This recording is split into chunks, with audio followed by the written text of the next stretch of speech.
રાજા નબળા બળથી કદી ન કરીએ વેર, કીડી કાળા નાગનો પ્રાણ જ લે આ પેર. પેર એટલે શીખ. જેમ કે કીડી હંમેશા સમૂહમાં હોય છે, તેથી તેને કોઈ પણ જીવજંતુ બોલાવતું નથી, ખાતું નથી, કેમ કે તે સમૂહમાં રહે છે. જ્યાં કીડી હોય ત્યાં નથી સાપ જઈ શકતો, નથી કાચિંડો જઈ શકતો, નથી ગરોળી જઈ શકતી, કે કોઈ પણ વીછી કે કરોળિયું કોઈ પણ જઈ શકતું નથી, કેમ કે તે સમૂહમાં રહે છે.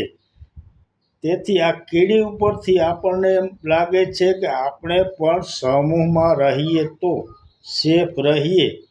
બાકી મકોડાની જેમ એકલા રખડતા હોઈએ તો કોઈ પણ આવે અને ખાઈ જાય. મકોડાને ગમે તે કાચિંડો ખાય, લેલાડા ખાય, કાબર ખાય, બધા મકોડાના ખાય, કીડીને કોઈ ખાતું નથી. માટે એકતા રાખો, દરેક સમાજ એક બનો અને નેક બનો, તો આપણે સેફ રહી શકીશું.